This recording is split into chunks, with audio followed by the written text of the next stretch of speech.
And we still do have the media here today. I'm reminding you of that again. That's just for your information. State of Michigan versus Melvin Francis Schroep, 19F10811. Whenever you're ready. Thank you, Your Honor. Robin Stevens appearing with behalf of Mr. Schroep. On behalf of the Public Defender's Office, I think we were appointed for a limited purpose of today, and I've had an opportunity to explain all of that to him. Okay. Are you waiving formal reading of the complaint? Yes, Your Honor. We would waive formal reading of the complaint. I did spend some time, just for the record, with Mr. Schroep this morning, explaining everything and going over the complaint. I believe he understands it completely, and my understanding from him was that he did not want it read. Is that correct, Mr. Schroep? Yes, ma'am. Okay. All right. Without a waiver of the time frames, the court dates will be the probable cause conference on May 21st and the preliminary examination on May 28th. And we can address bond now. You can go first, or you can have the prosecutor go first, whichever you prefer. Your Honor, I had an extensive conversation with Mr. Schroep about the bond issue, and it's my understanding he is not requesting me to make a bond motion at this time. Okay, my understanding is that he has a parole hold with MDOC, so regardless of what we did, he would not be able to leave the custody of either the county or the state. That is absolutely correct. Okay. All right. Okay, so, but Mr. Childers, you still want to say something? Okay, great. Thank you. Whenever you're ready, you can identify yourself and proceed. Thank you. Andrew Childers appearing on behalf of the people. Regarding the parole hold, I do want to, this is just, in my investigation, it appears that in 2001, Mr. Schroep was sentenced to prison on a home invasion second. It appeared that that was a 15-year max, so we're right there, which is why I do think it prudent to just address a few things. Mr. Schroep has been to prison, I believe, on 4 separate occasions dating back to 1980. There were 2 uttering and publishing of forgery in '94, and then the 2001 home invasion second. Obviously, I believe this, Your Honor, was involved in a swear-to regarding the underlying facts. So you're aware of them. This is an extremely dangerous situation. The defendant is facing 2 life offenses, 5 other assaulted felonies, and it did involve, the placing the knife on a 7-year-old's neck in broad daylight, just down the road in front of Meijer.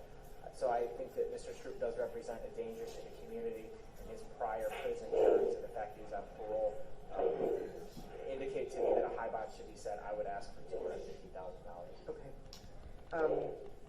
All right, thank you. Anything else, Ms. Stevens? Your Honor, we are going to object to a $250,000 bond. As the court has already stated, he does have a parole hold. He's not going anywhere. I understand the allegations that have been made, and I know that the court looks at that as just that, allegation. He's not been convicted of anything. His prior record, as I understand it, Your Honor, is a home invasion, resisting obstructing a police officer, uttering and publishing, and being a point-operated device, and again, another uttering and publishing. Yeah, I agree. There's nothing particularly violent. Yeah, nothing violent. So home invasion first degree maybe is a little bit violent, but it's hard to say. Right, without the details. So again, he's not going anywhere. $250,000. It's really not necessary. So we will leave it at the court's discretion. Okay, thank you. Anything else from the prosecutor? Okay, so bond has 2 parts to it. One is whether or not the defendant is a flight risk. I think the thing that indicates 2 things indicate a potential flight risk here. One is the instability of defendant's living situation and housing situation, and the second is a history of failing to appear in court. Regarding danger to the community, as we've just discussed, his criminal history is not alarmingly dangerous, although it is moderately extensive, I would say. And this particular situation, however, involved a knife. He's charged with some assaultive types of crimes, and again, I did take the testimony on the underlying complaint, and as I understand the basis of the charges, this was a situation involving violence and danger to the community. So a financial bond is definitely appropriate. In addition, because of the parole hold, it's the policy of this court to set a bond in order to keep a person in the Washtenaw County Jail at least until their first court date is resolved. I think $250,000 is probably an appropriate bond were it not for the parole hold. So I am going to set the bond lower than that. I'm going to set the bond at $100,000 as your surety. Some bond conditions, which again may not actually matter because of the defendant's situation: no alcohol, marijuana, no illegal drugs, no weapons, firearms, or ammunition, no contact with the alleged victims in this case. Anything further from anyone? No, ma'am.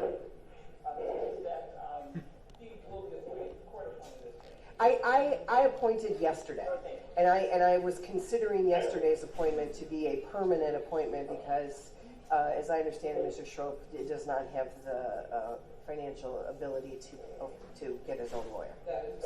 So my intention was to appoint the public defender throughout the lifetime of the case. Okay, thank you. Thank you. All right, Mr. Schroep, if you don't need anything further from me today, then you can just set the phone down. Don't hang up, just set it down, and then you can step back out. All right, thank you. Okay, good luck to you, sir. Thank you.